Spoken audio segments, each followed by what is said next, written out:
Talk about glossary. Glossary is a feature on Moodle and it's useful on a number of levels. It's useful for peer-to-peer learning.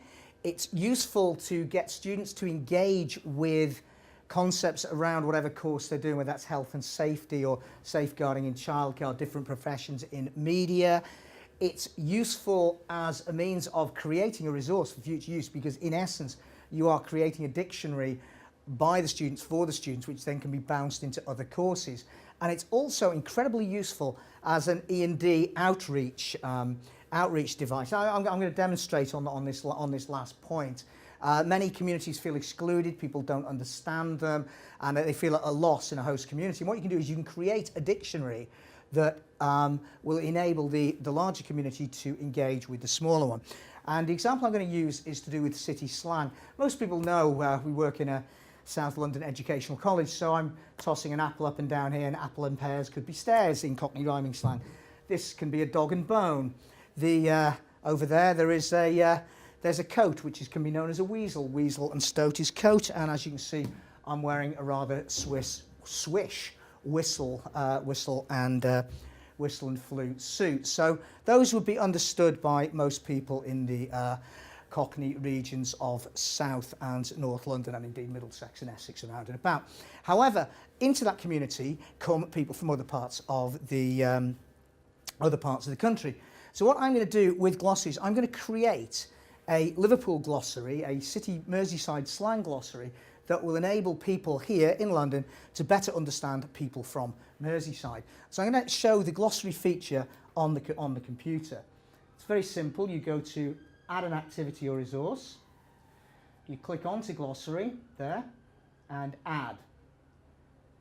Eventually this will come up and it will allow you to type in the title of the glossary you want. So I'm going to call it Liverpool Words, and that's I'm not going to bother with any of that to do with marking or to do with timing or to do with setup. I'm just going to let it create itself. I'm going to save and return to course on that. And oh, I've missed a bit out. This is often the way. It wants something in the description, so I'm going to put Liverpool Words. There's no spell check on this, so you need to be very careful when you're using it. So Liverpool Words, save and return to course. So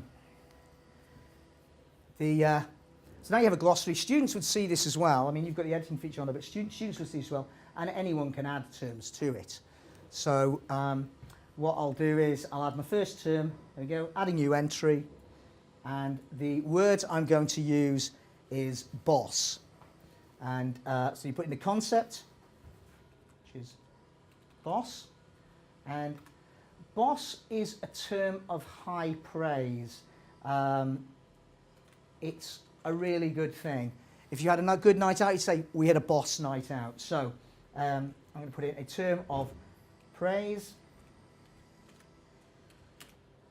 And I'm going to put in context here. So I'm going to use it in context. In context.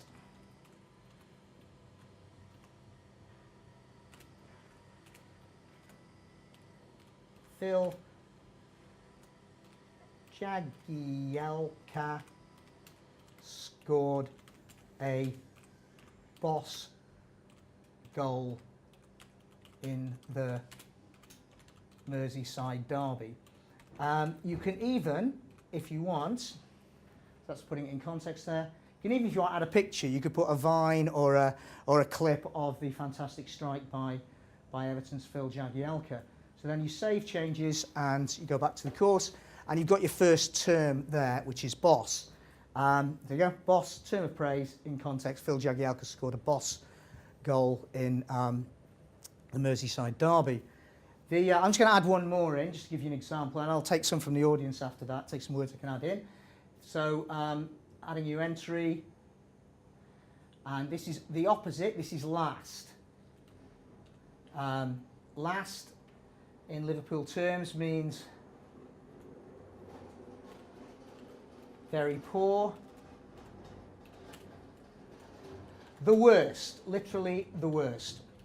And in context you could say Liverpool were last against Real Madrid last night in the European Champions League. So I'm going to save that concept and let that go on. So, so that's a couple of words I've added in there, and I'll take some from the audience now. So we're going to start off over there. Dusty. And that's a good word. That's dusty. And dusty in the Scouse context means to cry, because men aren't allowed to cry in Liverpool. And what they say is when their eyes are watering, they say, "That's all right, mate, I've just got a bit of dust in my eye." And so it gets around. So you can be dusty about a situation or an event, context like that. I'll take another word. Wool.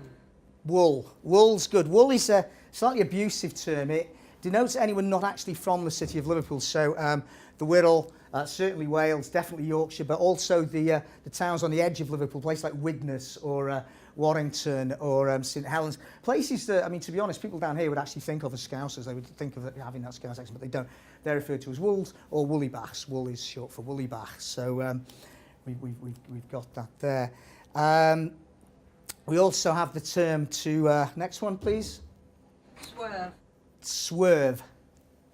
To swerve is to avoid a situation. So you might say something like, "Nah, fella, I swerved Bold Street on Saturday. It's full of wolves." And there you go. You see Bold Street being a street in the centre of Liverpool there. So let's have another one. No mark. No mark. No mark, yeah. A no mark, a person of no consequence, or at least you regard them as having no consequence. So there's an interesting bunch of words there. You've got wool, swerve, no mark, and dusty, which I'll add into the dictionary. And therefore you build up a collection of slang relating to Liverpool. And you can do this obviously anyway. You can build up a South London slang dictionary. You could build up a migrant one from different migrant groups. You could do one for different professions. And generally speaking, glossary allows the students to interact and build up their own learning resource in that using their own words.